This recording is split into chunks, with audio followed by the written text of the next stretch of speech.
Hello, and welcome to the Velvet Revolution. Um, I haven't worked out what number episode it is, and I think I might have run out of fingers, so I'm going to leave that as a number that we can work 13. out. I think, is it 13? 13. All right, okay. We're on the letter M. Okay. A B C D E F G H I J K L M 13. Wow, Gold that's come star, around quick. gold star student. Yeah. So my name is Ben Rice, and I'm joined as ever by Dave Noble. Good day to you, sir. How are you? I'm doing all right. It's a pleasure to be with you on this fine day, Ben. Yeah, I'm feeling really fabulous. Nice. Yeah, I've just reason for feeling so fabulous. I don't need one, but if I really need to say why, I've just done some really nice stuff. I've been in nature a lot. Mm-hmm. I'm a naturist. Not a naturalist. Not literally. Yeah. Maybe that's the way I'm going. Maybe that's what's gonna happen, man. You'll be like, one day I'll just turn up for this and you'll be like, Dave, man. Like, come on. So yeah, loads and loads of nature walks. I've met up with some really amazing people along the way. Spent some really good quality time with some really interesting, heartwarming, nourishing, good people. Mm-hmm. Which is obviously a very important thing. And I've been around the horses, Mm-hmm. which I've started to talk about. So that's my latest gig, I think, or You're a horse wrangler or or horse fetish. whisperer. Fetish, whichever way you want to put it. No, I don't think it's a fetish. Maybe it's a mild obsession. Okay. And maybe that's something we should discuss on here at some point. Is it where's the line between mild obsession and full blown, Yeah. maniac obsession? Or is a mild obsession with a new hobby. I wouldn't say it's a hobby, but interest. I'm really leaning into this. It's almost like horses. I dreamt of a horse when I was young, um, and then that sort of became reality.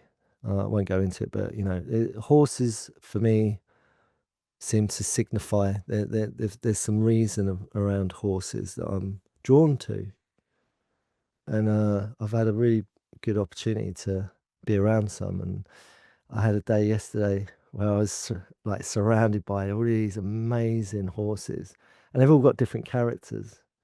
Mm-hmm. And it's like, where do I fit into all of this?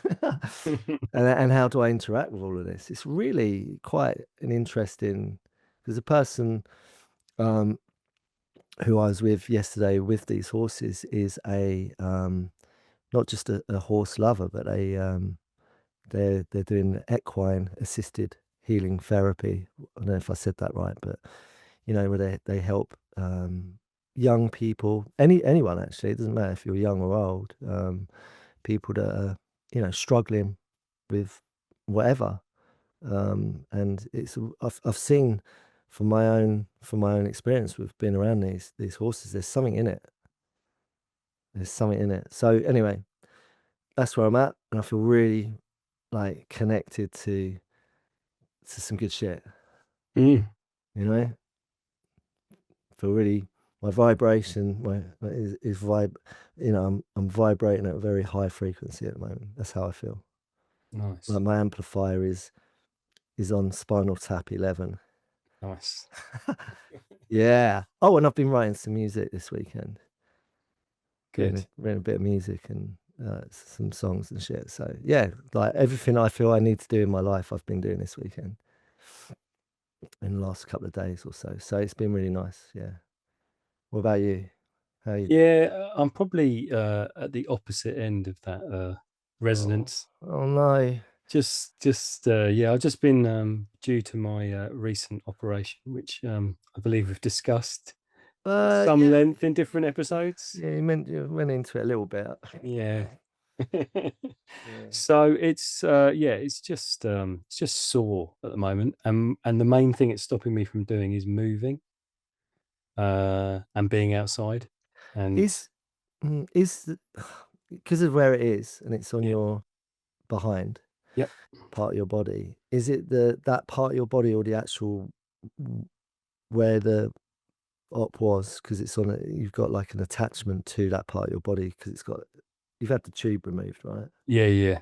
So now it's just a wound, and it's just sore, and Okay. I'm not meant to get it wet, which means walking any I've sort of, got to get the absolute perfect distance of walking where it's just enough to feel refreshed, but not enough to actually break a sweat. Which just means I've been very static recently. I've just been inside, and most of my contact has been through some sort of screen. So yeah, just feeling a little bit low on the energy levels. Could do with some good outdoor time, more sustained outdoor time. And it's just yeah, just making me feel a little bit Mm. "Meh." So that's like, there we go. Proof is in the pudding, right? The Mm, eating of the pudding. I've just shared what I've been doing, and you've just shared what you've been doing, and we're at opposing ends of the frequency mm. uh, bandwidth. Yeah, yeah, So, is that you know, is there something in that or not? I don't know. Of course there is. Yeah, I know there is. yeah, yeah. You know there Yeah, is. it just feels a bit I just feel a little bit, I don't know, just stuck. And it's not, there's times where I'm crying out to just sit down and do nothing for a couple of days, but it doesn't last. And when you've got when you've got the choice, it's okay. But when you haven't got the choice, it's Yeah. like, yeah, So, if what comes up for me with your check-in is surrender to mm, the what is. yeah, Um, this is a life always presents opportunity for us to practice, continue to practice, and cultivate the things that we maybe still need to cultivate and practice. yeah, I have that as well. For me, um, things come up, and it reminds me that I have to keep hmm, walking walk the walk. I have to keep doing it. So yeah, surrender, surrender to your I don't wanna go there, but yeah, and you're not stuck literally to the seat of it's not like you're stuck, you know no, no, it's just that there's a balance between moving and non-moving, and there's just an uncomfortableness, and due to where uh, the wound is, there's a level of embarrassment as well, Yeah, of which course. means just like going out in public doesn't really feel like something I want to do for any prolonged period of time. But yeah, I mean, look, the hack around that one, short fix hacks, well, it's long term as long as you've got this wound that's healing. Well, you know what I said, I don't know if I should really say it out loud on whilst we're live, but, is there any shame in wearing a nappy? uh, yes, there's a lot There of is. shame. There is a lot of shame. Well, But yeah, I mean, a lot of grown men pay to wear a nappy and be dominated. yeah, I think that isn't quite where I was going with it. But at this moment in time, anything to take away the boredom. So Bitty. yeah, we're definitely not going down that route. Okay. It will pass. This too will pass. It will pass. Everything must pass. Yeah. But when you're in it, it's so annoying when people say that. It's all right. This too will Mm, pass. It's like, yeah. you ain't having to endure what I'm having to endure. I'm gonna be like this forever. And time slows down, doesn't it? When you stop doing the stuff you know that gives you all the enjoyment and all the happiness. It's just like watching watching the clock. It's like, okay, yeah, I think it's only been 2 weeks since I've had the operation, 2.5 weeks. So it's really no time at all in terms of recovering from Oh, gotcha. from an op. So yeah, it's just me being impatient and not doing the things that I should be doing at this moment in time to make me feel better. There you go. Say no more. Mm. So I said surrender. You say patience. Yeah, Same things. But I think so. you got to have a bit of patience to even contemplate surrendering. Yeah, yeah, And to surrender requires immense patience with what is, and tolerance, yeah. compassion towards it. Okay, then. All right, Mr. Royce. Um, okay, well, look, heal soon. Thank you. Pretty sure we won't get to WXYZ, like get onto Z or Z, as they say in England. And and you're still like, yeah, it's still not healing, man.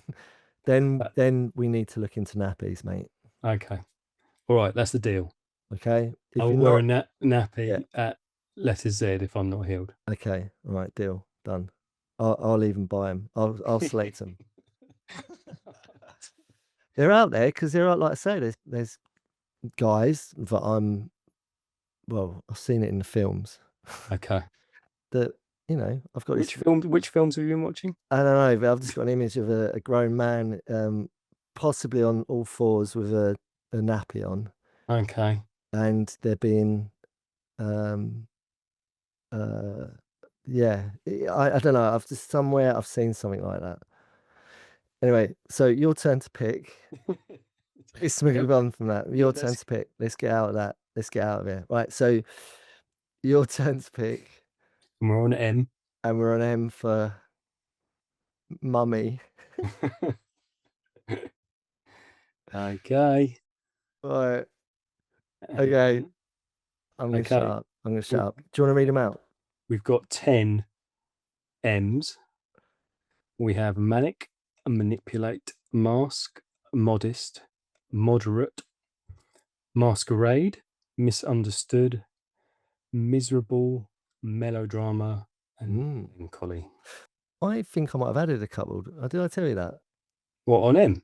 Yeah. When did you do that? I woke up the other morning about 5 o'clock in the morning with a couple in my head. So I Okay. just got up and wrote them down, All right. then went back to bed. So, do you have a preference? Because Are you going to use your Jedi mind no, skills again? no. Because I was contemplating because I'm not picking. So when I Mm. don't have to choose, I have a look. Ah, okay. So the week I have to do it, I never look because I want it to Ah, be for you. So it's more, spontaneous, right? But okay. I just wanted to. I just came up with a couple, so I thought I'd throw them on there so you've got more choice. Yeah. But the one I put on the last three: miserable, melodrama, and melancholy. Did we not have miserable on there? No, Oh, which okay. was quite strange. Yeah. And I still think there's more. Yeah, yeah, And yeah. I know by the time this one goes out, we because obviously we pre-record these. Then if I'm letting the cat out of the bag there, but hey ho, but just to say that there is an email address now, and a site that we're going to be slowly building. It is coming. By the time this goes out, it's probably going to be there. But anyway, the Velvet Revolution pod.com. And there is an email now on descriptions. Join us at the Velvet Revolution pod.com.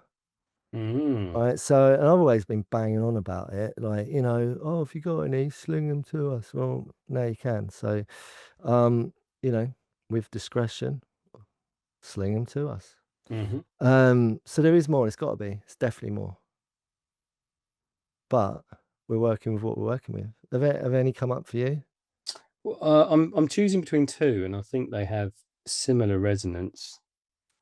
Uh, I'm choosing between mask and misunderstood, Ooh. just because of things. Yeah, I've been reading a really good book recently, and it's called Monsters, and I can't remember the name of the lady author off the top of my head, but it's all about how we uh, how we cope with our celebrities, our heroes becoming uh, monsters. So she Ooh. starts with this. She starts with Woody Allen, But I mean, it's just a really, really great book. I mean, and it is mainly men. Most of the women in the book, it's usually because they've been absent mothers.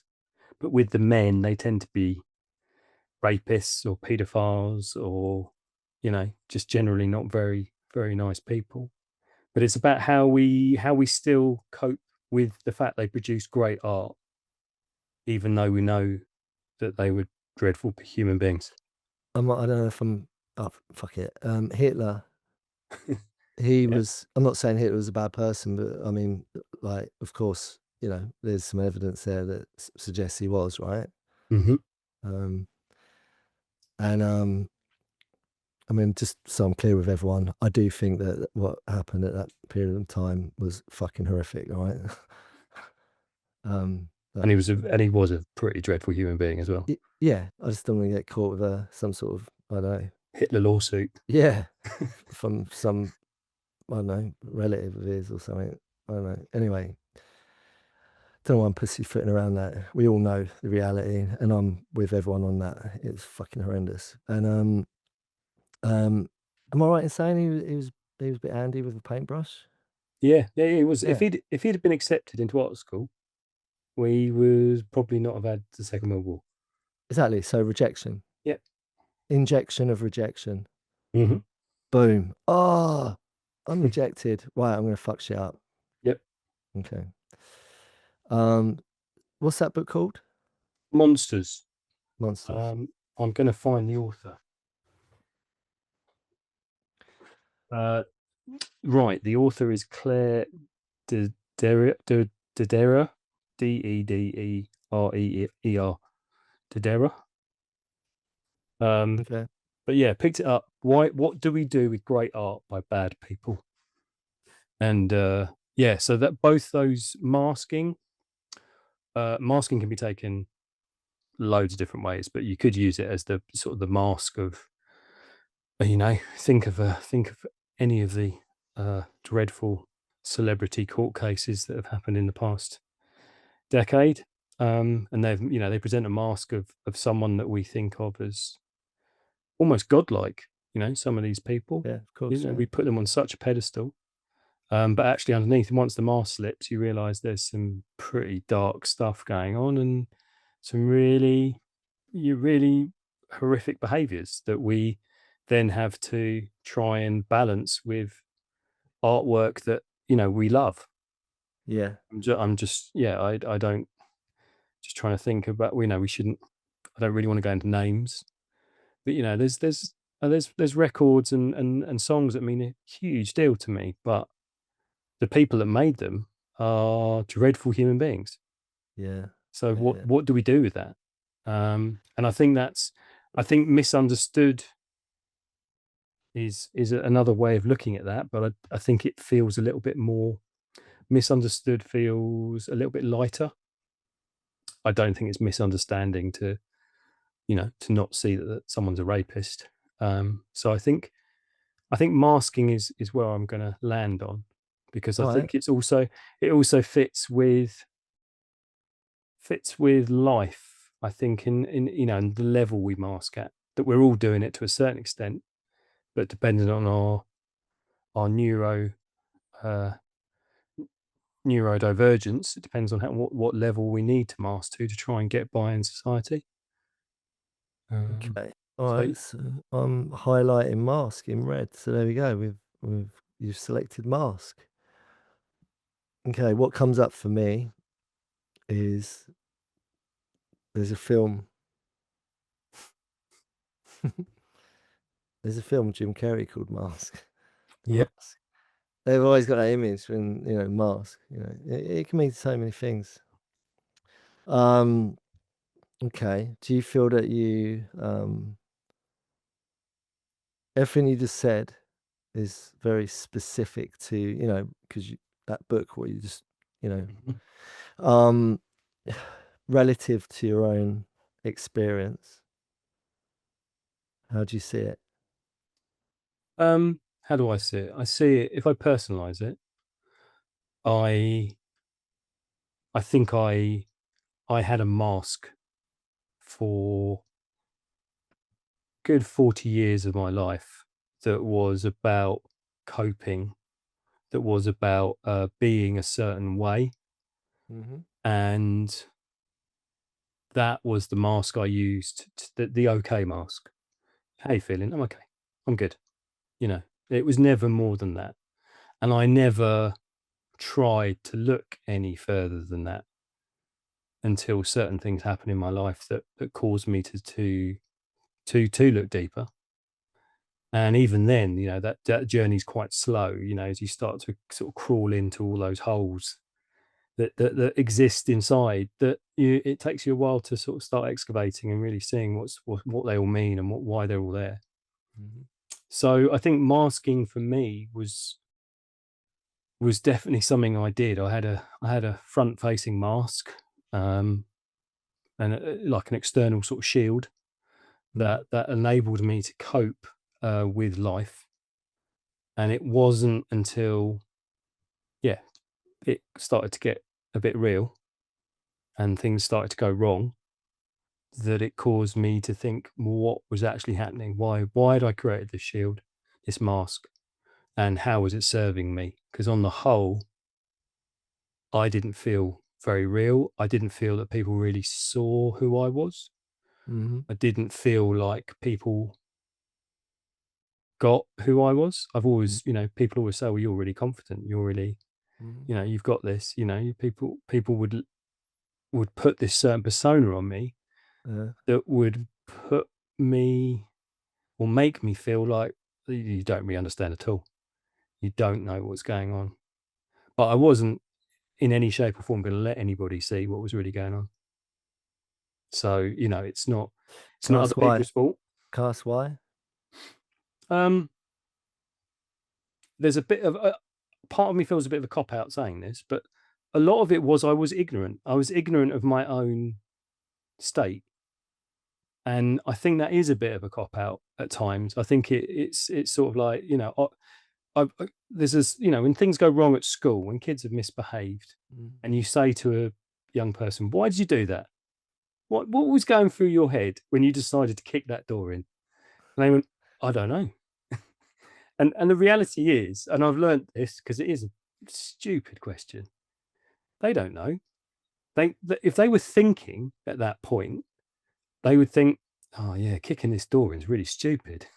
Mm. But they're in a rage, they're upset, Yeah.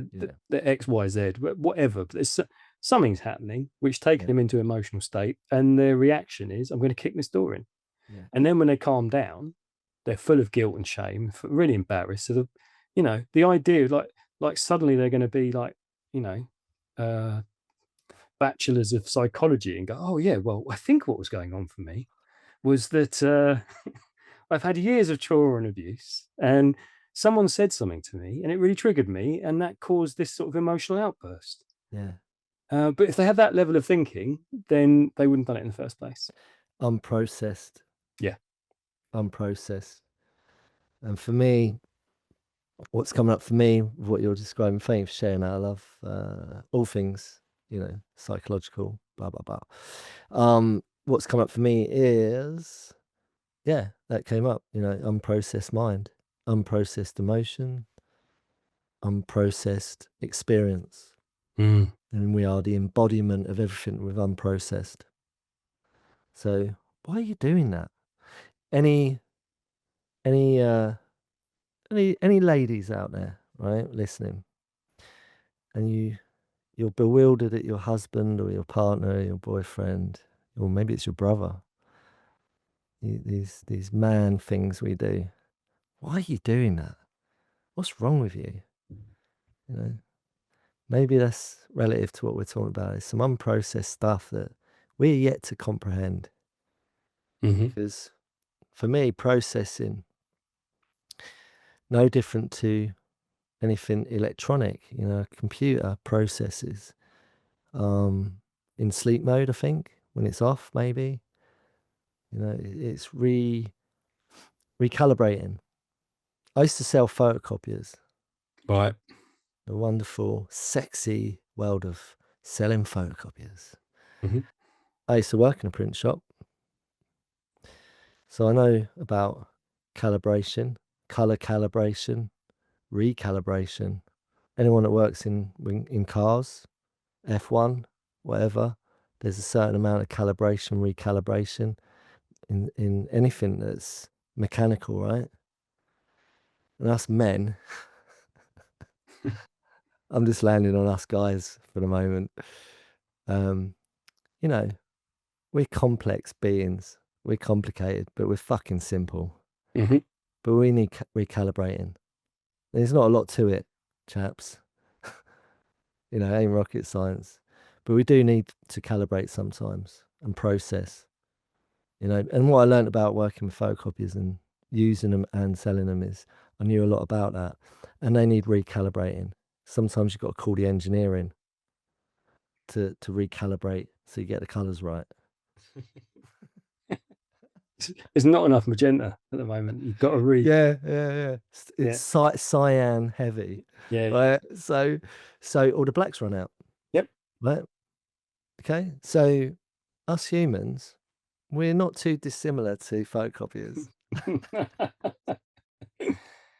Nice. Um, Yeah. you know, we need to calibrate. We need to recalibrate. How do we do that? When we're asleep. Are you sleeping? You know, um, you know, or you know, have you been kicking that photocopier? You know, has that photocopier been kicked a few times when it's not working? Yep. You know, I used to do a sly kick to a photocopier when it weren't working. But that's not how to treat them. You need to call the engineer in who knows what he's doing and get him to look under the bonnet, under the hood, you know, what lies beneath, what Yeah. lies beneath the mask.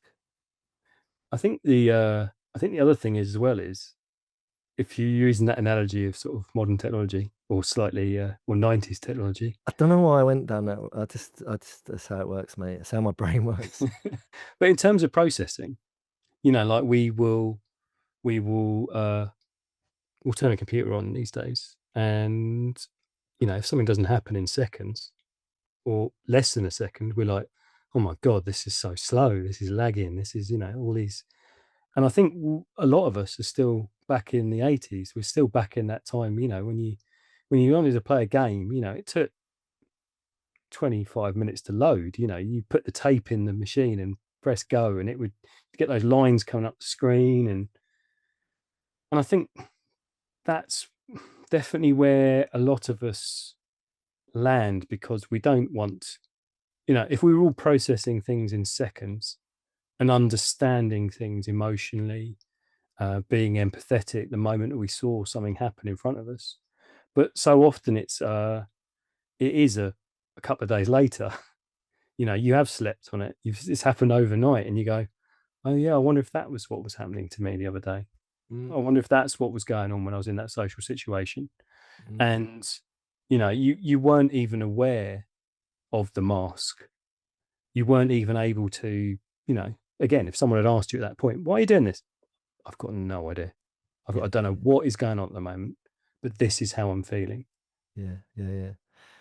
100%. So for me, it is unprocessed experience, unprocessed thoughts, unprocessed emotion and sensations. Um, um, equate to having to mask our experience because you know we. I mean, for me, I go back to childhood when I started to first understand. Oh no, I didn't. Like you just said. How on earth am I meant to know at that age that why I feel the way I do and why I'm doing things? Mm, So I wasn't. It wasn't a conscious decision. It was I intuitively. I feel, and this is the amazing ability that us humans have from a very young age. We have the ability to survive. And discover and adapt to things to cope. Now, some people this isn't applicable to because if you've not got anything you've had to really process, apart from just my life is pretty harmonious, and I've got all of the love and nurturing, and everything's pretty Fandabidozi. That's a freaking saying, isn't it? Mm. Um, then maybe you're not really struggling to have to process anything, and you don't need to wear a mask. What are you laughing at? I'm laughing at the Van Davidozi, isn't it? Wasn't that the Crankies? It was, Was it? yeah. I don't I know mean, why I come out of that. what the I don't. hell? I mean, did they go through therapy? Like a husband and wife team, one of whom is dressed up as a little schoolboy. I Uh, mean, again, it's something I mean, they haven't come up in monsters yet, but oh, I don't know, man. I mean, look, that could have been just just their thing. their their alter ego personas for stage. Who knows? But It's not for me to judge. yeah. And I don't know why I came up with Fan Davidosi just in that moment. But anyway, look, so maybe it's because I'm going back to when I was very young in time. But anyway, yeah, if you've had everything that's really like, everything's groovy, man, and you haven't got to worry about anything, it's you're probably less likely to develop a need or a sense, or you're not going to be needing that mask, right? You're going to probably feel more connected to an authentic sense of self. You're probably going to have a moderate, healthy level of self-esteem, which wouldn't require you to go into social situations and have to wear a mask. Now, for me, there were certain things that happened in my life where it wasn't like that. It was like, I felt I intuitively gravitated towards the need to wear some sort of mask Mhm. in situations. Now, that came in various guises, you know. Um, I always used to, and maybe this is part of being young, but I always used to dress up in, don't look at me like that, mate. Uh, I always used to dress up in in like, little outfits. Let me just get it out, right? Yeah, yeah, I okay. used to wear cowboy outfits. I used to, if I was watching Ski Sunday, I'd end up in almost like I'd dress up as if I'm skiing. I'd find stuff. I'd be creative. I'd find whatever I could to sort of, Mhm. mirror. I'm mirroring, right? I'm being like a chameleon, whatever I feel I need to wear at any given point. Now that's part of that is just part of play. It's part of being childlike. It's part of being curious, creative. I'm I'm wanting to dress up in things like when I used to watch like Chips or Oh, yeah. Magnum PI or what else? There was so many all the cop sort of shows. Um, Starsky and Hutch, things like that. Me and my bro used to have guns in the house, right? Now, like, let me just reassure everyone, I weren't packing like freaking proper Glocks and shit. They were toy guns. But I Yeah. used to have my guns lined up watching that TV show, and I used to sort of really get into role play. Mhm. I was really big in role play as a young kid. Now, aren't we all? Don't we? Star Wars, had all the figures play. Like, we do that, yeah? But there was also certain elements where I was taking that stuff away from the confines of my fantasy realm and my playtime and my play world and taking it Mm. actually into social situations because I couldn't be with my authentic self because I was really sort of like not comfortable in that authentic self. So some of those things that I was exploring in the play realm, fantasy realm, became actually really fixated within my persona. So I started to take on certain elements. Does that make sense? So Yeah. so for example, we always cover the superhero thing, and we don't need to get into all the nitty and gritty in that. But that is the mask. I created these different characters that I would go to when I needed to go to certain characters in my life for certain situations.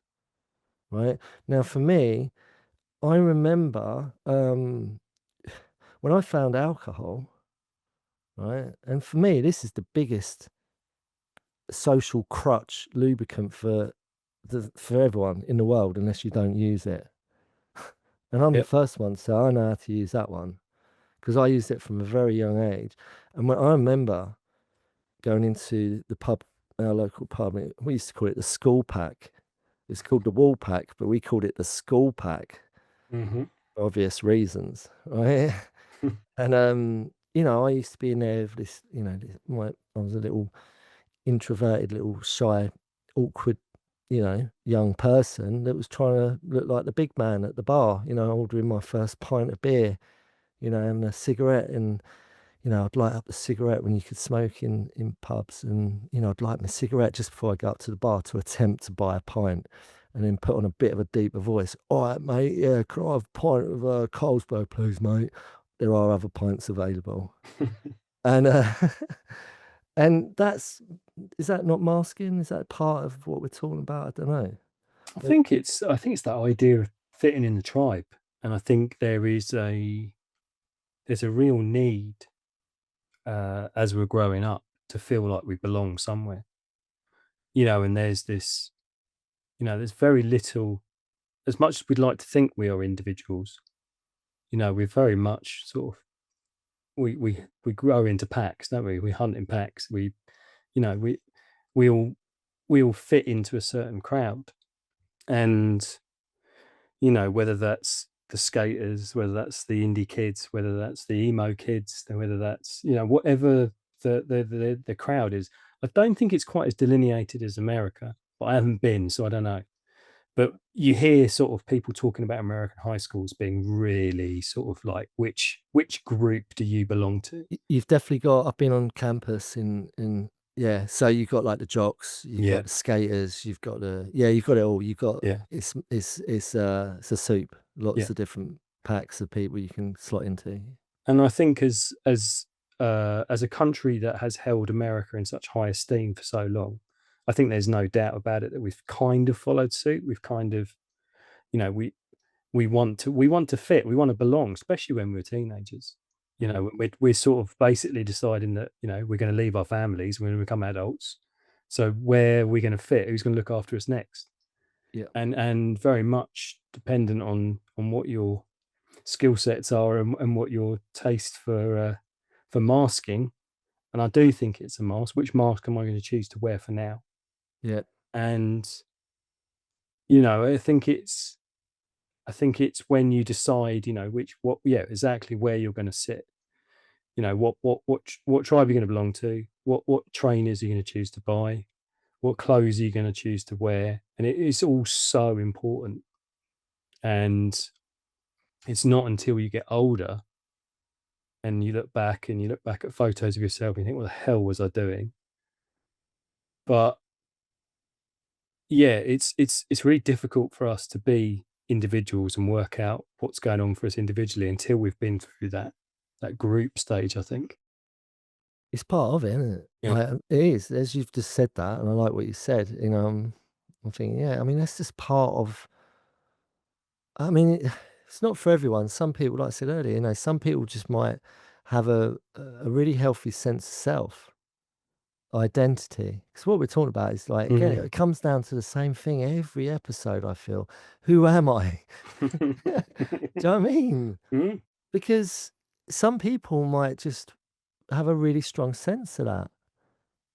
And there's got to be a lot of people. And again, if anyone has, please share your experience. I'd love to hear this because it really helps us out to gauge, where we're at with this. Because for me, I believe I've met people who have shared and said, you know, I've never really worked with anyone like that because normally I'm working with people who don't know who am I, Yeah. and I'm in that process of let's figure it out, right?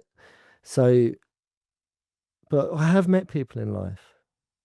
They're out there who have more of an accurate sense from an early younger age of I've got a really clear sense of identity of the who am I. I've got a real strong connection and sense of authenticity, of my true nature, of who I am as a human at this point in my life. Now, as the journey of life goes on, they might lose that sense.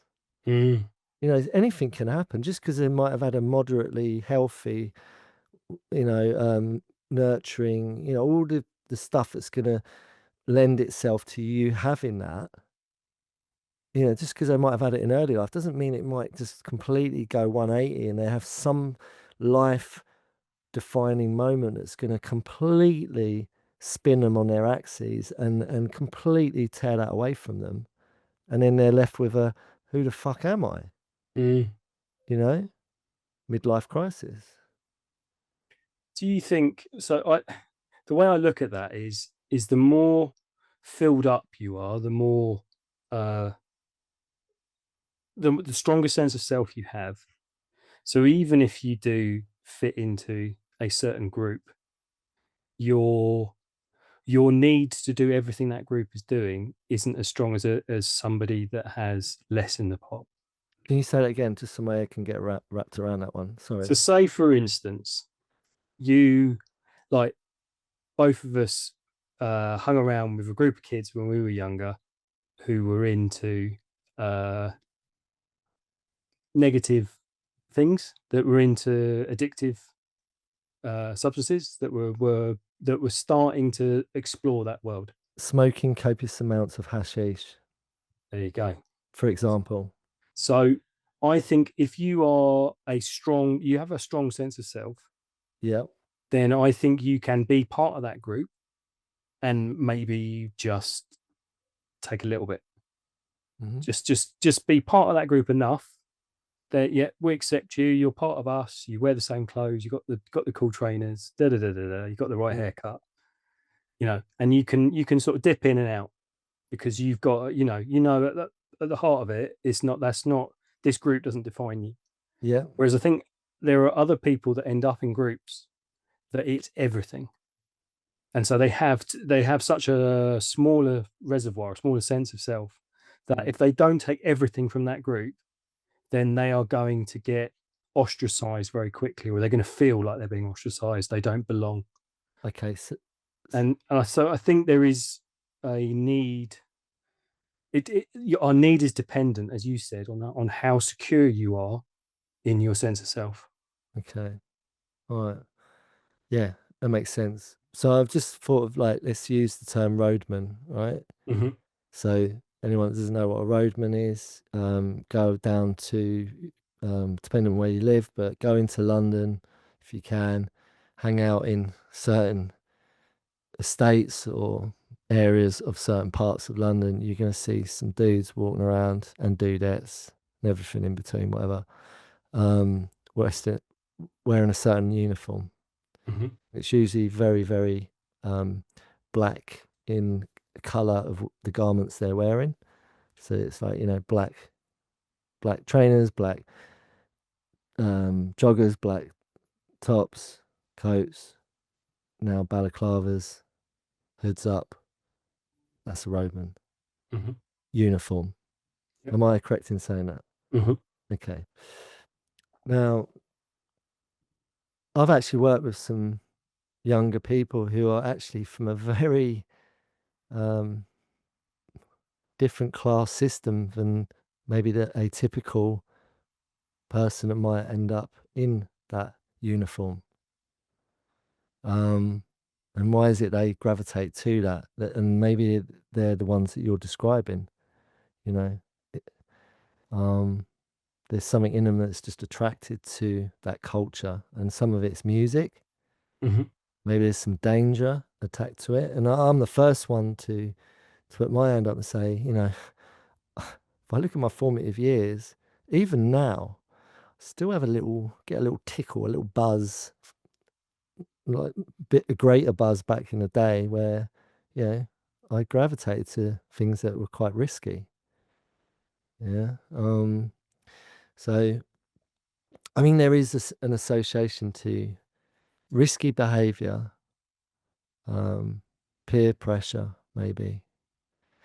And that peer pressure isn't necessarily coming from the group, it's coming from yourself.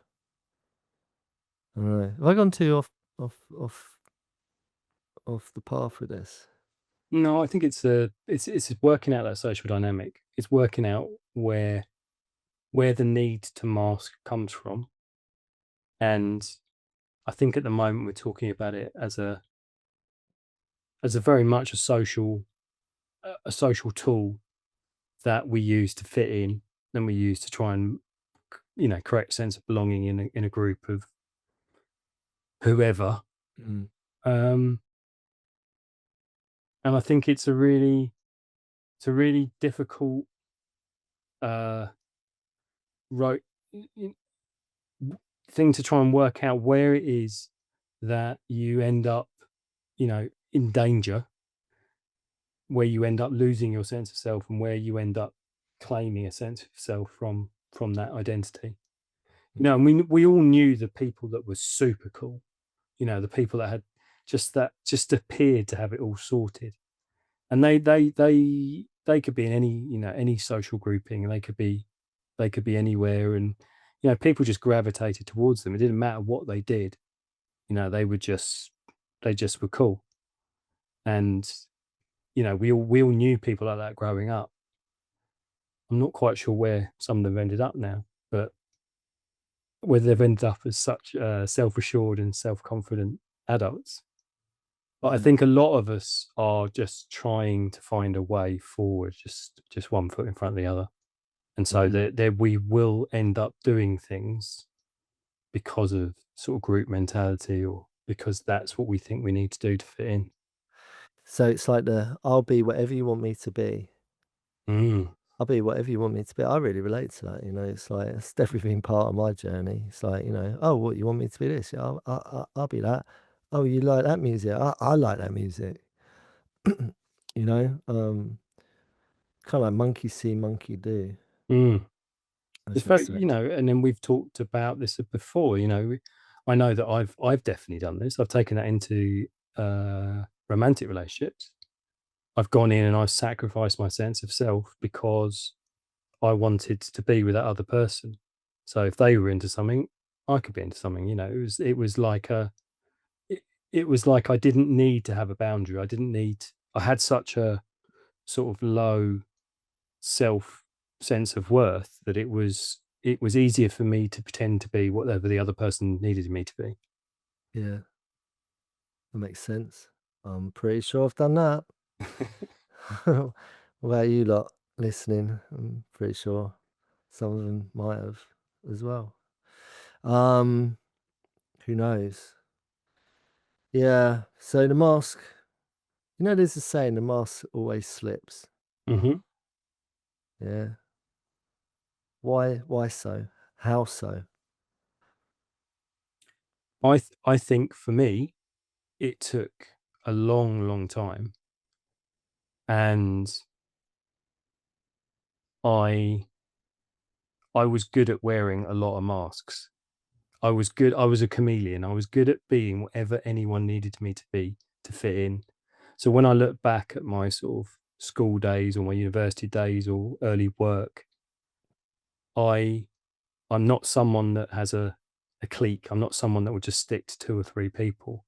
Mm, I will kind of know a bit about everybody, mhm, and I will kind of fit wherever I need to fit to get mhm, by.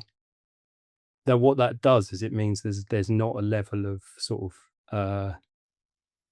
I'm going to use the word mastery, but it's not like there's not one thing that I'm really, really good at.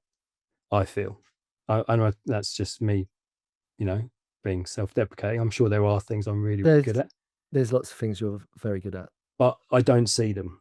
I see me being sort of what's it, jack of all trades, master of none. Mm, That's kind of how I feel at times. It's like I will do what I need to do to get by in that social situation.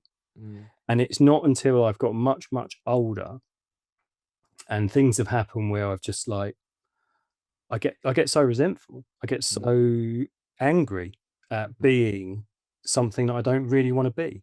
yeah, And the reality of that is, if I just told the bloody truth at the start, if I'd been honest at the start and said, no, this isn't really me, I don't like this at all, then yes, there may have been a little bit of pain there in yeah, terms of a fracture, in terms of a relationship not being successful, someone not liking me. That's mhm, really, really important. Is mhm, about people liking me, mhm, and the more yeah, people that like me, the better. But what it ultimately means is I'm not satisfied. I'm not getting uh, a sense of really a healthy sense of, yeah, I'm really good at this and I really like it. I'm just doing it because. that's what mm, I need to do. mm. So it's not until later on in my life where things have got really difficult, and we've talked about this in different ways, but the idea of finding the bottom and finding the crash, and I'm very conscious that we all have different bottoms. And I'm not just talking about my Well, current ailment. at Yeah, the yeah, moment, you got a yeah, very different bottom. yeah, yeah. But but I Set remember yourself up there. I did. I just gave you the line. I was waiting for it, and I do think I've had this conversation with I think that's part of my job is at times is to help young people not get to the bottom Mm, or not get to the very bottom. It's like if you can just pull yourself up just at this point, if you can see this is a bottom and this is enough, and actually now you need to go up. yeah. And but then I had a conversation. I had a conversation with a guy that came in to work with us, and he was part of a gangs project. Um, and I was sort of saying to him this conversation about maybe part of our job is to stop kids hitting a dreadful bottom, maybe just a it's a bad bottom, but it's enough for them to realise they've got to find ways of moving forward. And I asked him what his bottom was, and when he'd got to this point where he decided he needed to start working with kids and educating them and talking to them about his experiences. And his truth was, he said, I was born at the bottom. He said, I was born to a mum that was a sex worker. I don't know who my dad was. I was running with gangs as soon as I could, literally sort of 6, 7.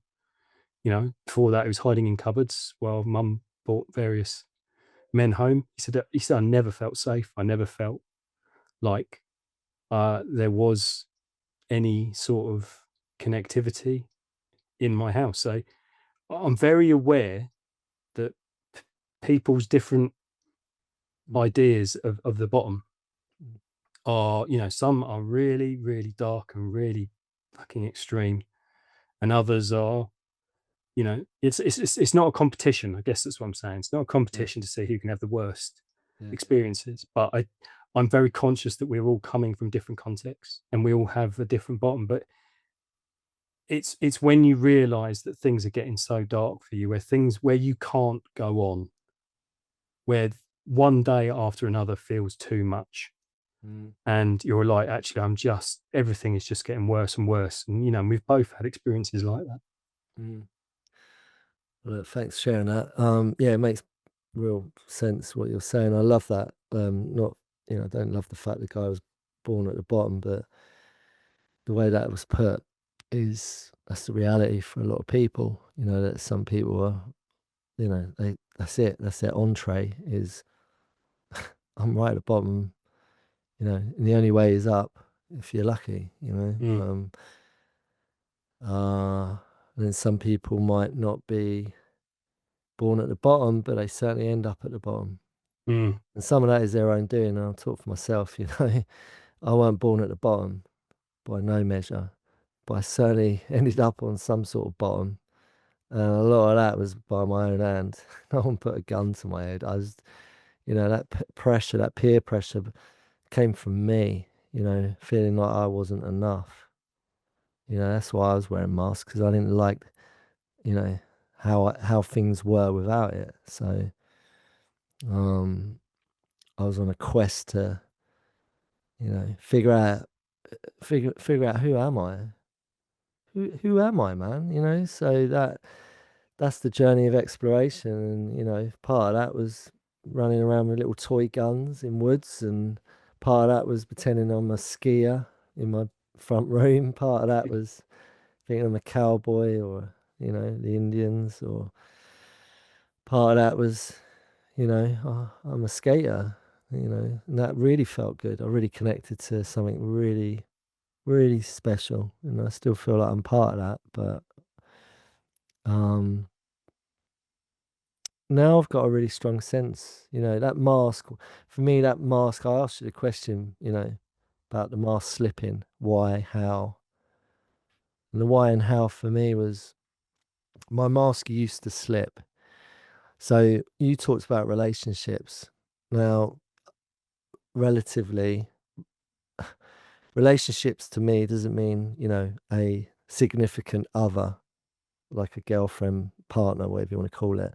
For me, relationships is the relationship I have with myself, first and foremost, the relationship I have with others outside of that. Some of them are friends, family, associates, work people, strangers that I don't know in situations.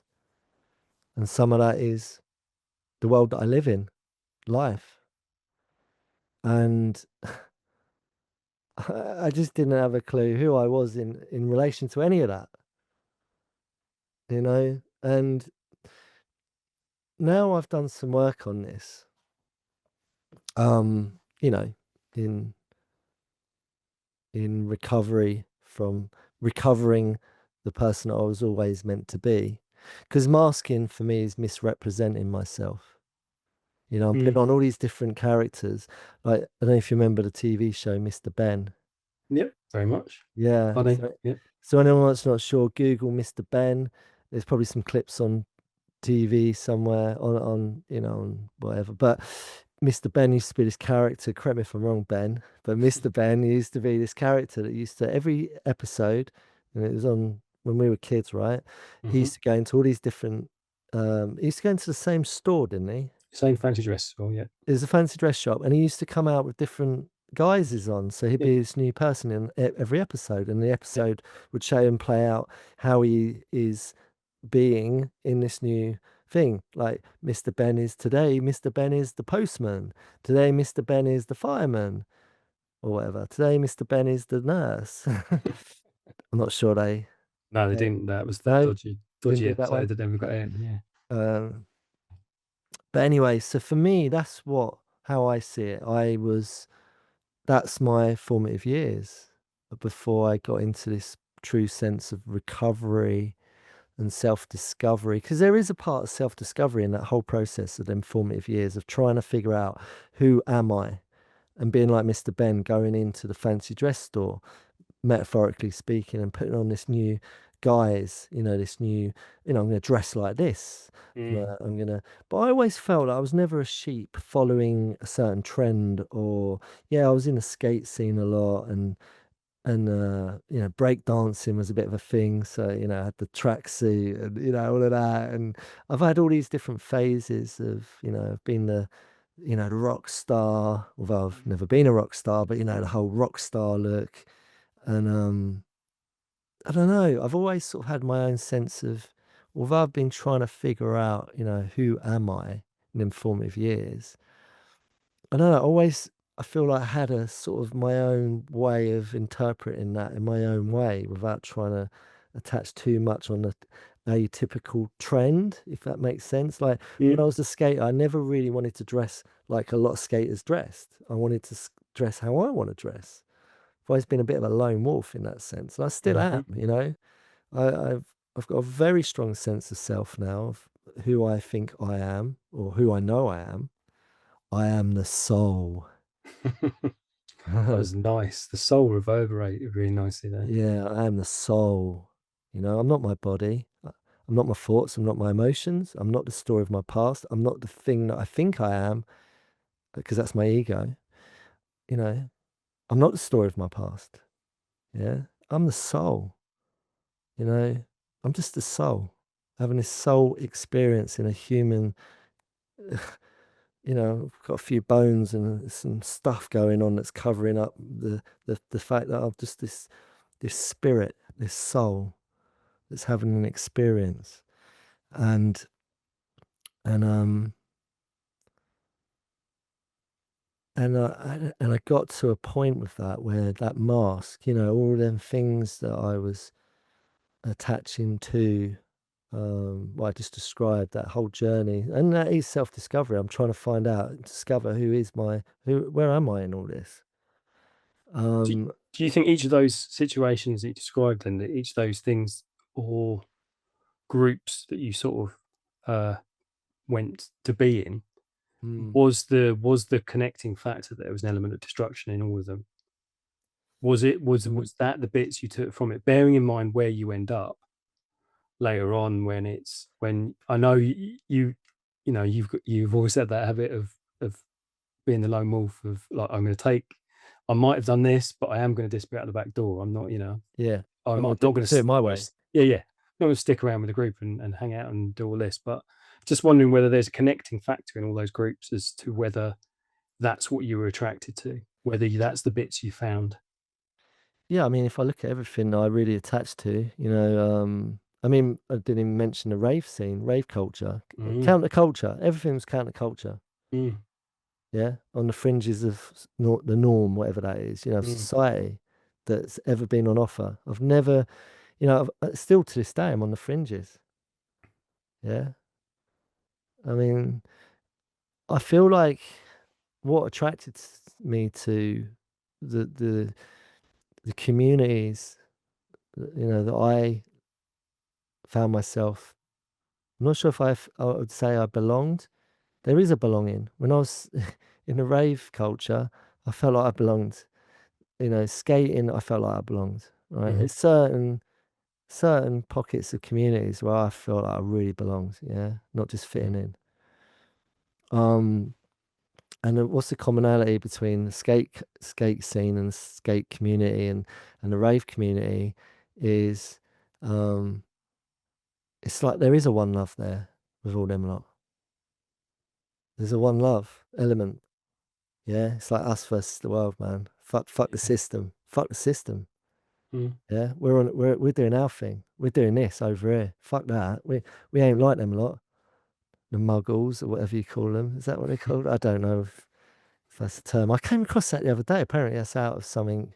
Harry Potter. Is it Harry Potter? All right. Yeah.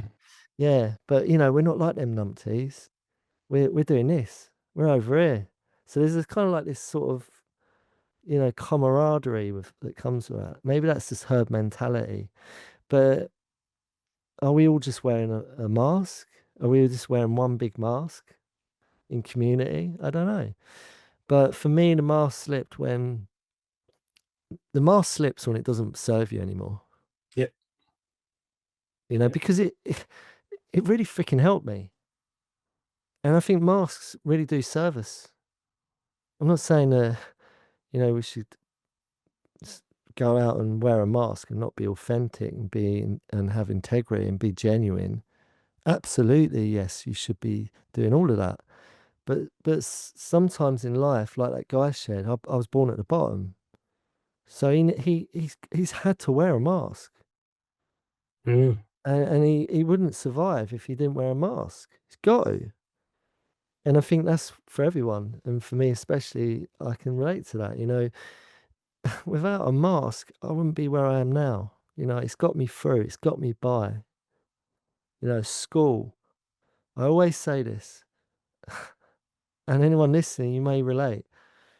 And I work with a lot of young people who are having to deal with the same thing that I'm talking about, right? School teacher, Ben, Mr. Rice, principal teacher, head teacher of school. Schools,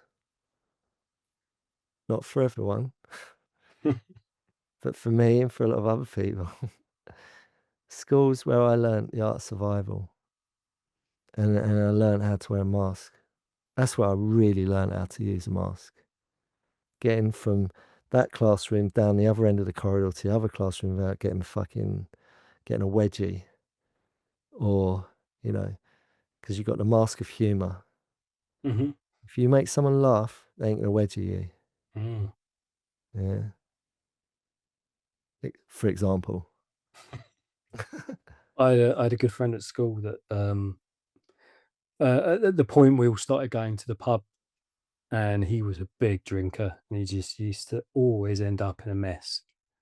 And he'd always had too much. He'd always say the wrong thing. And this guy, him and this guy was big, and they were outside the pub, and you're like, oh my god, he's gonna get battered. And he just looked this guy in the eyes, and he went, "If you kill me now, I will be stronger than you can ever imagine." Oh my god. And because he just absolutely nailed Obi-Wan Kenobi from Star Wars, Yeah. this guy just cracked up and went, "Yeah, all right, mate, see you later." That's So as you said, as you said, yeah, humor can save a situation, or it I can make love it that. worse. Yeah, I love that. Yeah, it can be disarming, man. And you know, I now use humor not as a mask.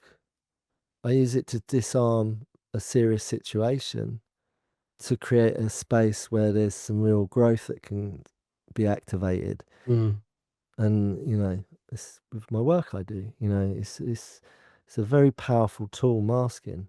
Now, some people use humor to um, be able to get a message across. I mean, look at what's going on with stand up at the moment. You know, there's a lot of, but it's comedy. I can say because it's comedy. Hmm. You know, there's a fine line there, man. I'm not going to get into all that, but it's like, you know, but it is a powerful means to an end. Um, that's just one example of, you know, are people who use comedy, you know, is it to, I'm a big believer of making people feel good. Hmm. You know, and I recognize that I need to laugh a lot. When I'm laughing, I've laughed a lot this weekend. I've really fucking been like roaring with laughter. Um, and it's a beautiful thing, man. It's a real stress deterrent. You know what I mean? But do you think, you know, there is a, a time and a place where, you know, do you know what I mean? Some people just walk around y- just always using it to mask Yeah, what's yeah, really going on, you know, what's really going on underneath. yeah. I mean, I think if you bring it back to where we started in terms of the reason I chose masking, but I think, I mean, I just watched Man on the Moon as well, which I'd never watched back in the day.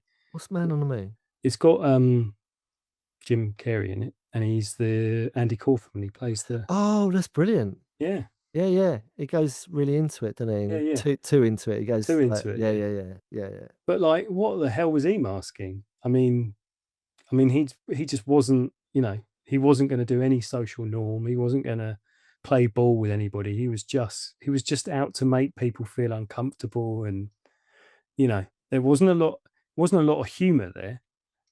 You know, what he thought was funny was quite dark. yeah, Um, and you know, and all the soft humor he did in sort of Taxi wasn't stuff he really was interested in. He thought it was a bit naff. yeah, But I find that, you know, and going back to that book, is you look at, you know, the person she starts with is Woody Allen, and you know, he's a great humorist. You know, he made lots and lots of people. He still does. He makes people think and feel. You know, he's the ultimate outsider, isn't he? And yeah, he's neurosis, and everyone loved that humor. I mean, you know, so many of his films are just incredible films. But now we know he's done what he's done, and you know, it's where do you sit with that? Where with that judgment of who he is in real life, and then who he is as the persona, the mask that we see on the film's screen. And it's and I do think that with it does feel like comedy can be a vehicle to cover up a lot of stuff. And uh there's normally, you know, like again, it feels like a stereotype, but you know, the unhappiest people are often comedians, and they're just, you know, their neurosis and their therapy is almost being on stage every night, and it's covering up a lot.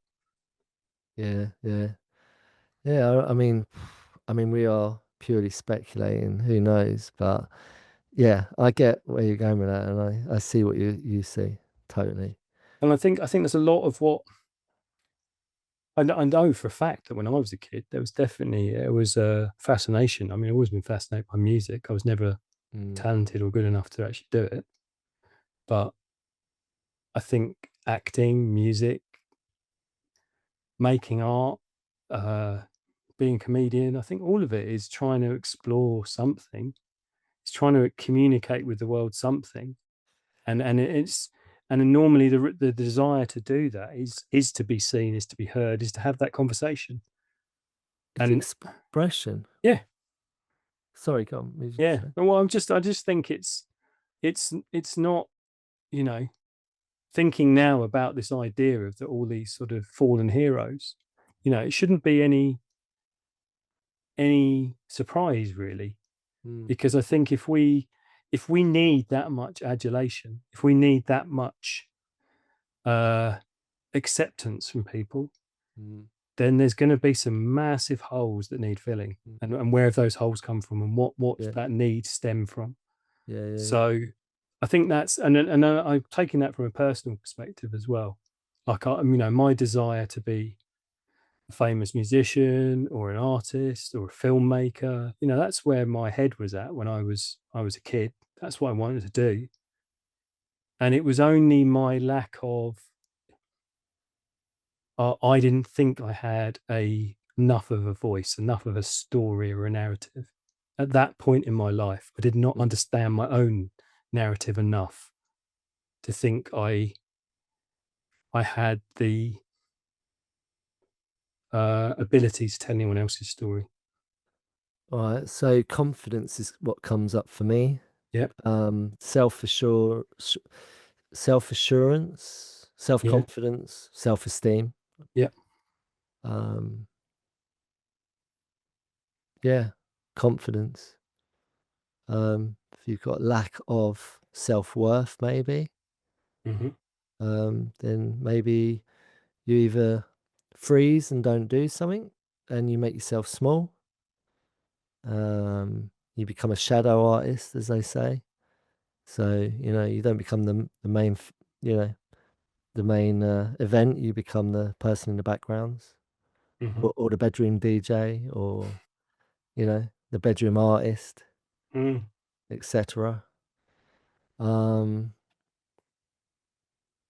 or you go the other way of it and you create a persona for stage, Yeah. um, aka a mask. Mm. And it's like, s- you know, um, I think it's quite just obvious that if you are wearing that persona, stage persona, mask, movie industry is everyone that's creating a piece of fictional art is in a fictional role, wearing a fictional mask, wearing playing a fictional persona. Hmm. Is it possible when you're not doing that to then go back to who to reconnect your true self, and come back to who you are? Or do you know, is there any true sense of that to come back to? Is the reason you're pursuing the arts and wanting to create another being, another persona, is because it's not good being in your own skin, so you've got to be in someone else's, Mm. for example. I don't know the answer to that. Only those people do, or maybe they don't. Maybe, and it's really common. You see it, and I'm not going to name names. It's not what we're about. But if you look back at history, there's the amount of people that have been on the stage, playing a role in a guise, in a mask, whether it's the way they dress or the way they sing or the way they perform, and it doesn't end well. It doesn't end well, because it's I mean, the one common denominator that I believe is there, only my opinion, this is the way I see it, is there's a lot of loneliness that comes with that, with wearing a mask. There's a lot of loneliness because you're not just attracting yourself to, you're not just playing that role, and it doesn't have to. You don't have to be like famous or be on stage or be in the movies or in the arts. This is relative to everyone. If you're walking around pretending to be someone and you're not really, living, you're not in touch with who you are and you don't feel comfortable in your skin, so you're having to play a role and you're just, you wake up and you have to put on the, you know, just put on this guise, this performance, and you go out um, into life. Is it any wonder you're going to feel really fucking isolated and alone and it's a lonely place to be. Mm. And that's Mm. kind of I relate to that. I'm talking about myself there. There was a huge part of my life. I'm not going to go into it. Been in that part loads on this show. Um, that's me. That's how I felt. So reconnecting to who am I? Let's have a look. Let's figure it out. Let's do some things away from, for me, coming off of social media was a big part of that journey. I used to be on certain platforms years ago, and I just come off of them all when I wanted to sort of really, you know, get off the stage. Because you could say that social media is like everyone's on a stage on that, Mm. possibly. Yeah. We're all in our avatars, doing our best performance of who we think everyone wants us to be. And we're just trying to present this false narrative. Maybe, I don't know what it's like for everyone, but for me, that's how I felt. So I came off of it. Mm. And since I've, been on this quest of who am I, I've got there. I feel really comfortable in my own skin. I like myself. I really do. I really like hanging out with myself, and because of that, I really like hanging out with the people that I choose to hang out with, Mm. and it's a really beautiful thing. And you know, your vibe does attract your tribe, and it's cliche, but it's true. So you know, I can attract really good people into the mix who, we're all on the same vibe. We're all getting real. No Yeah. mask. Sometimes when you get to know someone, we might wear a little mask, a little cheeky mask, just to feel the land, the lay of the land, because we might feel a little bit vulnerable for whatever reason, but that's okay. That mask soon comes off when you feel you're ready to really show them all of you. But I feel like for me, I've got to a place in my life where it's really, what you see is what you get. And anyone that knows me will back that up. What you see is what you get. I don't feel the need to wear a mask anymore because I like myself. Mm. I love myself. Not in a, oh, well, hello, Dave. You're looking really sexy today. I really like you. Oh, look at your muscles. That was a dark character. I know, Dark don't. character. I can really jazz out of shit, man. But do you know what I mean? I'm just going into this sort of alter ego persona of like, the looking in the mirror and taking a fucking picture of myself flexing. Mm. That's and then presenting that out. That's not who I am. Mm. I'm freaking beautifully unperfect. Not unperfect. You heard the unperfect, right? Mm. Yeah, imperfect. I'm perfectly imperfect. That's the same, right? Mm. Yeah. I think I Warts think we do not. spend so long as well trying to be perfect in terms of, I know again personally in terms of like creating artwork and creating things that I want to present, I always stop myself because I'm like, that's not good enough, or that's not something that I want to be judged in the world. And it's a really debilitating thing, I think, for any artist, any creative, is that they're constantly thinking it could be better, it could be this, it could be that. And I think there's so much uh I've watched myself here. There's so much okay art out in the world. I'm not just talking about paintings and photographs. There's loads of stuff out there Saturated. saturated, and people who are decent, but it's not my place. They've actually finished something. It's not my place to judge them. They've finished something and they've got it out into the world, Mm. and that is a healthy, good thing. Whether it's my taste or not, that's not important. Yeah, yeah. And I literally hijack my own needs because I'm like, I'm not good enough. My work isn't as good as that, and I'm not going to do anything until it is as good as that. And ultimately, just getting it out there is good enough. Yeah. And I guess it's that fear, anything creative, anything you do, it seems to be this world where that's where the critics are. That's where suddenly everyone's taste becomes important. Yeah. And I think what I've got more and more in tune with is it's just someone's choice. Yeah, of course. This is someone's top 10 songs of all time. This is Yeah. someone's top 10 films of all time. Yeah. This is my top 10 films Yeah. of all Yeah. time. Yeah. And I think it's really important to get it out there, Yeah. is to be the artist, is to be the maker, to be the creator, and actually Yeah. just do it. And yeah, we can all be better. But if you don't start doing it, Yeah. then you don't get that chance. I love that. I love that. I'm with you on that. Comparison, Mm, comparing is a yeah. big problem for a lot of people, including myself. I don't do it anymore, but well, maybe I can get caught up in that, but I have the awareness to know, oh, that's what's going on, and don't do it. But comparing, it's a huge thing. It's the Mm, Achilles heel for a lot of humans. We're comparing our own experience to other people's and judging ourselves on that, right? And this all comes down to, again, it always comes down to, it all starts in my mind, man. And fucking that thing that sits between my ears in my noodle, this consciousness we have. Even if you're unconscious, you still got it. And, is it a bad thing that you're conscious of the mad shit that goes on in your noggin?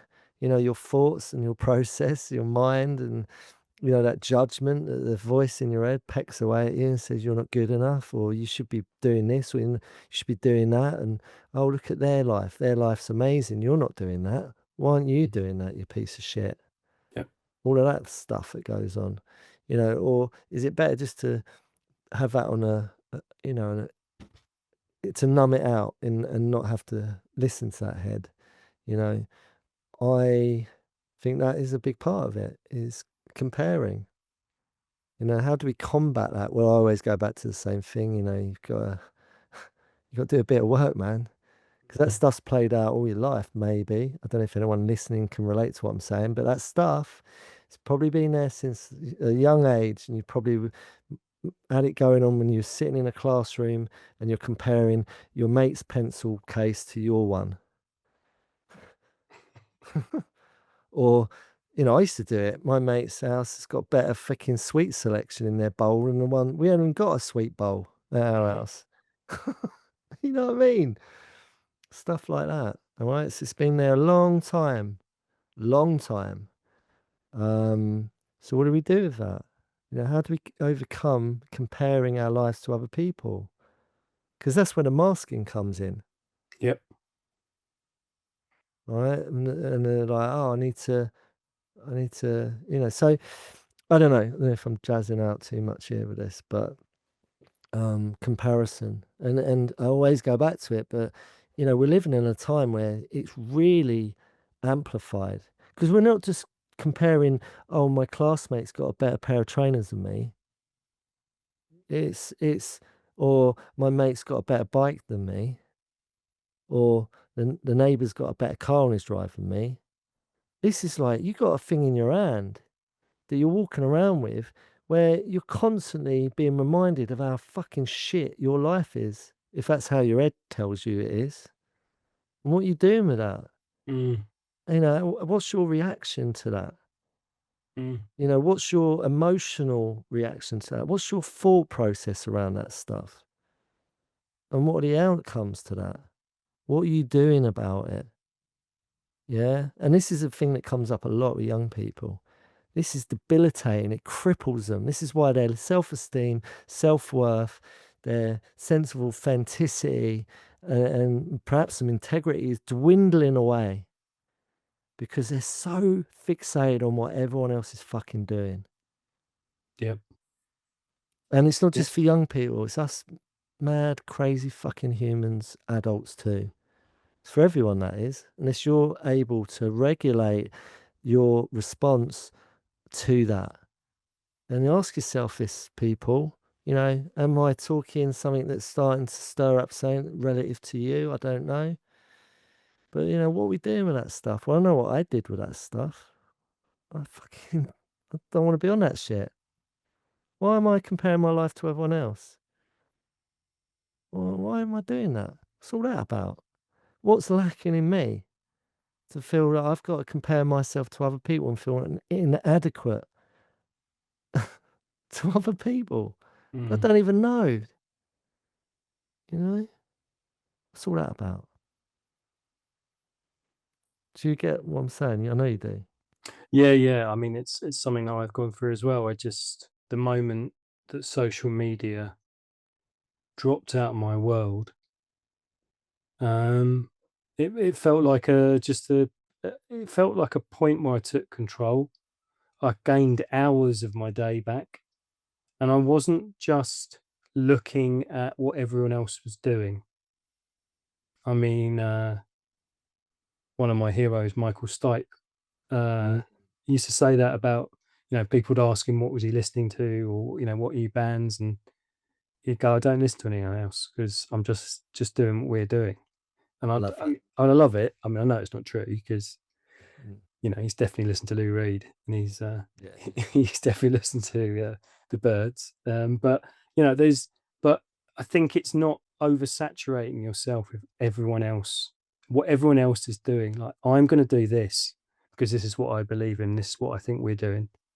I'm not going to be worried about the fact that so and so's decided to Mm. create this sound or whatever. It's like, let's just do what we do, Yeah. and if that's not good enough, fine. But I'm But enjoying it. yeah, Yeah. yeah.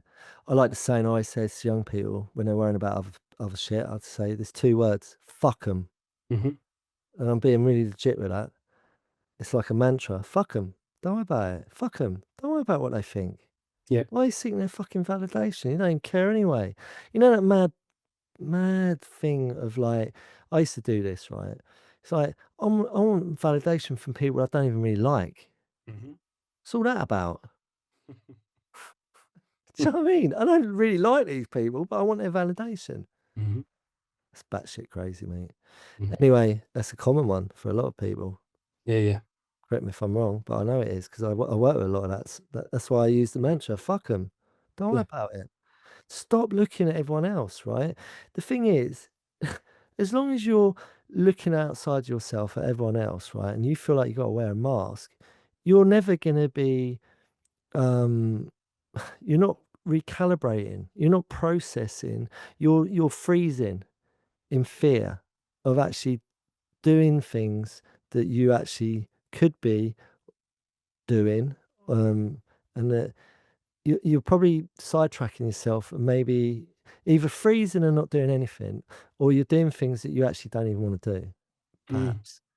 Right. And the minute you stop looking outside yourself and projecting outside of yourself, and you just turn away from that, you just turn like refocus, recalibrate, refocus that lens that you see the world with. Right, refocus it, man. Just blur out everything else. I'm not saying be ignorant and not have curiosity and want to, learn from other things and other people. I'm not saying that. I'm just saying that stop putting so much focus on what everyone else is doing and sort of just go over here and do your own thing and do it to the best of your ability and do it because you fucking want to do it and enjoy it. Mm. Not for any other motive other than I want to do it. And, you know, is that so hard? Is there more to it? Is there something that's more at the root cause of why you are looking at yourself? We've already covered deflection, episode 4, I think. Yeah. Why aren't we able to listen to our own voices more, or why aren't we more confident in our own voices? And where do we get that confidence from? Can I just answer that with because I don't feel I deserve it, maybe? Mm. Because I don't Yeah. feel I'm worth it, maybe? Yeah. So where do we get that? Where do we get that from? Well, it starts by stop looking at other people and you've got to cultivate it. Again, it all comes back to accountability. You got to do a bit of fucking work and you got to cultivate it and you got to put some work in and practice a bit of self care. Yep. And I think you've got to find a positive community where there's trust and there is growth, where you do feel that you can be heard and listened to. I think that's really important too. Yeah, where it's gonna be, nurtured, not, neglected or Mm, weaponized. yeah. Um, yeah, this is a big one. It's a big one. There's a lot of crossovers to everything we've done thus far, I feel. I am. Yeah. They all cross over. They're all interlinked. Keep saying it. We could do this over and over. Season one, two, three, four. Keep going. Going through the alphabet, all the different responses, emotions, you know, character traits, whatever. And there's going to be a lot of things that are crossovers that come up that are, yeah, echoing and mirroring and, just different interpretations or in different narratives and contexts, but it's all the same thing. Yeah. It But all points to the same yeah, thing. it's a different variation each time, I think. And that's what I find really interesting. It's, Mm, you could look at, we could spend a whole session just talking about masking from an autistic spectrum yeah, uh, place. We could look at it from, you know, that sort of neurodivergent world. And maybe that is a bit of it all as well, that we are all neurodivergent and we are just all creating our own survival techniques. But yeah, I mean, that's the thing. They all overlaps, but it also all depends on the context that you're in at that point and the yeah. place you are in your story as to how you're going to interpret it. So I feel like this is a really relevant thing. What you just said, absolutely love that, and it's bang on. And I feel like what that leads to is the question that anyone listening, where do you sit in what was just said by Ben? What is the lens that you see the world through? How does Mhm. this relate to you? And what it always comes down to, because this is my experience and I have to share it, is, you know, it is self introspection. It all points to the same thing. You know, what's my part in this? How does this play out in my life? You know, are my masks, has my life become unmanageable because of what we're talking about? Is my life, am I struggling? Yeah, am I going down towards the bottom Yeah, or am I moving up? yeah, And if you're not sure, then do some work to find out because yeah, I think it's dangerous to stay ambivalent and float. yeah, yeah. And I always, you know, it's really helpful to actually get someone else's lens, viewpoint. And I'm not talking about someone who's completely off their fucking nut, who's that's like, the village nutter.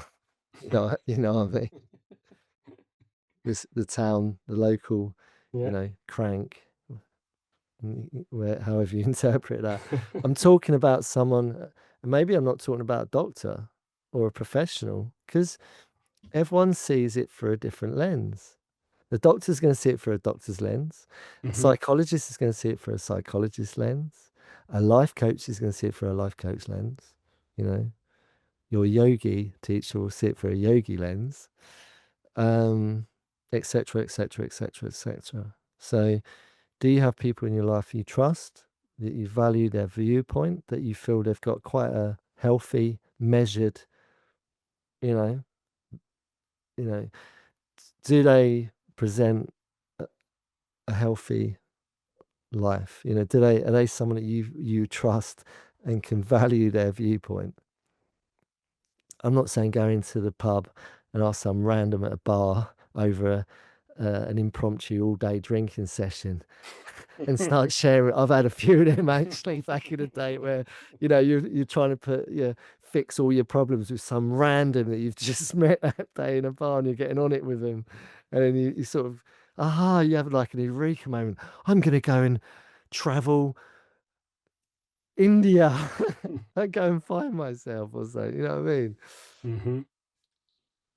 Uh, I don't know. You know what I mean? It's Yeah. just like solving all your problems on a bar stool. Done that And one. Uh, The chances are you've forgotten them all by the next morning. So, yeah, or maybe you will. Maybe you might actually, anyone out there who's actually solved their problems on a bar stool whilst getting on it, please let us know. But yeah, I feel like sometimes it's just a lot of this is if I stay in my own fixed viewpoint, because it is biased. It is biased, and I have a strong sense of intuition. hmm So I'm not sure if we used the term and come up and say use the expression intuition, but for me, intuition is absolutely vital in having a very skillful, healthy, balanced um, life. Intuition. If I'm in touch with my intuition and if I'm guided by that intuition, um, then because that's my experience, I've developed a really strong sense of intuition. You know, what do I need in this moment in time without actually having to talk to someone else about it. hmm But if you don't have that strong sense, and even if you do have that strong sense of intuition, it's still good to talk to people and bounce it and say, this is what's going on. What do you think? And so it's good to find a little community of people, like-minded people who you can do that with. because you will have the answers.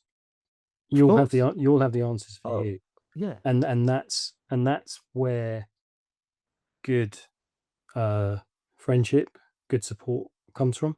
Mm, I think that people you trust people not to give you their answers, not to give you what would work for them, but for you, and like you said, I've sat in those conversations where I've like, yeah, everything's sorted here. This is what I'll do, and then day later, oh, actually, this has presented itself. This seems much more fun. This seems a much more easier way to do things, yeah, and ultimately let myself down again yeah, yeah. because I will take the easy option out or you know the habit that is safest because I know what that habit is going to do. Exactly that. Exactly that. So it's zoom out. Mm, If in doubt, zoom out, as they say. mhm. Who says that? Um, I've heard that from Royal Marines. Have you? Yeah, Okay. If in doubt, zoom out. yeah, I've heard my mate Callum, who's ex Royal Marine. Sure, he said it. Yeah, if in doubt, zoom out. I heard that. No, It's a good one. it's a nice one like that. Yeah, I mean, I'm never going to get in a fighter plane, but I yeah, kind of see where he's coming from. yeah. I'm sure it's Callum or someone who's from that background. Pretty sure of it. Yeah, if in doubt, zoom out. So if it's good enough for them in on the front line, Mhm, if they're in doubt, they zoom out. They don't. They just right. Let's take a moment, mhm. sleep on it. Maybe they don't sleep on it when they're on No, the no, front no. line. That's probably not the right thing to do. Probably gives them 10 seconds to think about it as Yeah, opposed to one. yeah, but that's what. Yeah, it's in that Yeah. context. Just zoom out. If you're not sure, just step back. Let's just don't rush into a decision. Yeah. All right. Well, anyway, I feel like We're we're zooming out. zooming out. Yeah. Yeah. I feel like we've zoomed out. How do you feel that went, Mr. Royce? I think that was a very strong conversation. I think, yeah, I think we talked about some interesting stuff there. Okay. And I will remember, if in doubt, zoom out Yeah, for a while now, I think. good. Might have to do a little merch t-shirt with that one on. The yin yang on it. Yeah. All right, cool. Well, it's as always been a pleasure. And then we're slowly getting through it, aren't we? Yeah, we're halfway through the alphabet, aren't we? We're 13. It is, yeah. Mm. It's incredible. I can't believe that. Yeah. All right, looks like we're falling out. We're going to be on the second season. Yeah. Back to the A's. We're gonna need some input. Let's Yeah, get that email out. it's going to be good, mate. All right, cool. All right, well, until next time, take it easy. Take care, my friend. All right, see you later, man.